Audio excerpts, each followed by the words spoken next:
రాష్ట్రంలో జరుగుతున్న ఘటన నాగరిక సమాజాన్ని సిగ్గుపడేలా చేస్తున్నాయని వైఎస్ఆర్సీపీ అధినేత మాజీ ముఖ్యమంత్రి వైఎస్ జగన్మోహన్ రెడ్డి తీవ్రస్థాయిలో విమర్శించారు.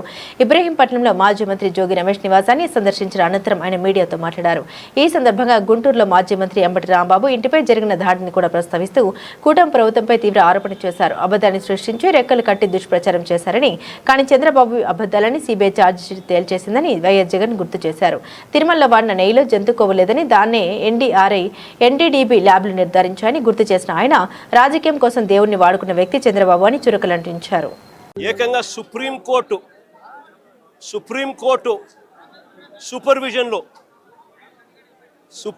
సూపర్విజన్లో సిబిఐ పనిచేసింది. సిబిఐ అంతటి సిబిఐ రాలేదు ఇంట్లోకి. జరుగుతూ ఉన్న అన్యాయం మీద, చంద్రబాబు నాయుడు గారి వక్రబుద్ధి మీద, చంద్రబాబు నాయుడు గారు చేస్తూ ఉన్న అబద్ధాల మీద వైవి సుబ్బారెడ్డి గారు సుప్రీంకోర్టు గడప తొక్కారు. సుప్రీంకోర్టు ఇంటర్ఫియర్ అయ్యి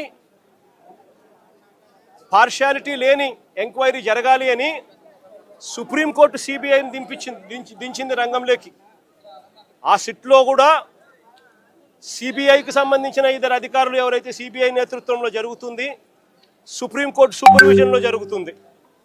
సుప్రీంకోర్టు సూపర్విజన్లో సిబిఐ ఫైల్ చేసిన ఈ ఛార్జ్ షీటు ఎవరికి కూడా దీన్ని తప్పుపట్టే అవకాశం కానీ తప్పుపట్టే పరిస్థితి కానీ ఎవరికీ లేదు. సుప్రీంకోర్టు కన్నా చంద్రబాబు నాయుడు గారి పదవి పెద్ద ఎక్కువ గొప్పది కాదు.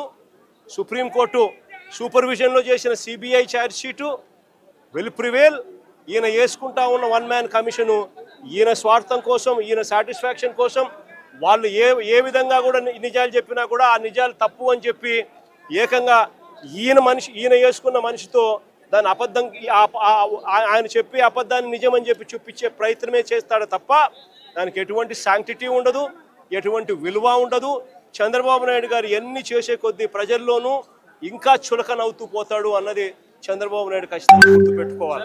చంద్రబాబు నాయుడు గారిని అడుగుతా ఉన్నా, అయ్యా నీకు అనుకూలంగా నీ ప్రభుత్వంలో నువ్వు సేకరించిన శాంపుళ్ళు, నువ్వు ఎన్డీఏలో భాగంగా ఉన్న సిబిఐ వచ్చి ఎంక్వైరీ చేస్తూ ఉంటే ఆ రిపోర్టే నీకు అనుకూలంగా నీకు రానప్పుడు నువ్వు ఏ రకంగా నువ్వు చేసినది కరెక్ట్ అవుతుంది అని చెప్పి నేను చెప్తా ఉన్నా. ఆ రిపోర్టే నీకు అనుకూలంగా రాలేదు కాబట్టి నువ్వు చేస్తూ ఉన్నది ఏంది, మళ్ళీ నీకు అనుకూలంగా రిపోర్ట్ వచ్చేదాకా మళ్ళీ నువ్వు వక్రభాష్యం చెబుతూ మళ్ళీ నీకు నచ్చిన వ్యక్తిని మళ్ళీ వేసుకొని దాంట్లో నుంచి మళ్ళీ ఎంక్వైరీ చేయాలని ప్రయత్నం చేస్తూ ఉన్నాం. నేను 2-3 క్వశ్చన్ సింపుల్గా అడుగుతా ఉన్నా. అయ్యా ఇదే సింఘాల్ అనే ఈఓ ఎవరు అని అడుగుతా ఉన్నా. ఇదే అనిల్ సింఘాల్ అనే ఈఓ చంద్రబాబు నాయుడు గారు ముఖ్యమంత్రిగా ఉన్నప్పుడే టీటీడీ ఈఓగా పనిచేశాడు, ఈఓగా ఉన్నాడు. మా ప్రభుత్వం అధికారంలోకి వచ్చిన తర్వాత మేము ఆయన కొనసాగించాం. మా ప్రభుత్వ హయాంలో మేము తప్పు చేసినాము అని చెప్పి చంద్రబాబు నాయుడు గారు అనుకునింటే అది వాస్తవం అని చెప్పి ఆయన నిజంగా కూడా చిత్తశుద్ధితో నమ్మి ఉంటే ఇదే అనిల్ సింఘాల్ను మళ్ళీ చంద్రబాబు నాయుడు గారు ముఖ్యమంత్రి అయిన తర్వాత మళ్ళీ ఈఓగా ఎందుకు తెచ్చినాడు అని అడుగుతా ఉన్నా. నాయుడు గారు జోగి రమేష్ మీద పెట్టిన కేసులన్నీ ఎన్నో తెలుసా? ఇప్పటి వరకు ఏకంగా 12 కేసులు పెట్టారు.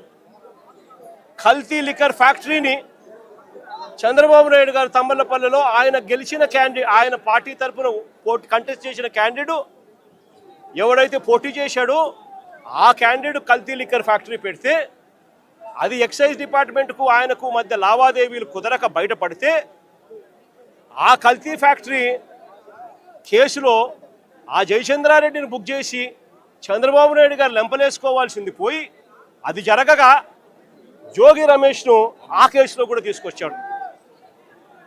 అసలు చంద్రబాబు నాయుడు గారు రాక్షస యుగంలో, రాక్షస రాజ్యంలో జోగి రమేష్ లాంటోడు కల్తీ లిక్కర్ చేయగలుగుతాడా? దాన్ని మళ్ళా డిస్ట్రిబ్యూషన్ చేసేది ఎక్కడ? చంద్రబాబు నాయుడు గారికి సంబంధించిన ఆయన మనుషులతో నడిచే బెల్ట్ షాపుల ద్వారా దాన్ని అమ్మాల. అంటే ఆ డిస్ట్రిబ్యూషన్ జోగి రమేష్ పోగలుగుతాడా? ఎంత అన్యాయమైన కేసులు పెడతా ఉన్నారని చెప్పడానికి నిదర్శనం ఇది. 12 కేసులు పెట్టారు, చివరికి 83 రోజులు జైల్లో కూడా పెట్టారు. ఇంతకన్నా అన్యాయం ఎక్కడా ఉండదు.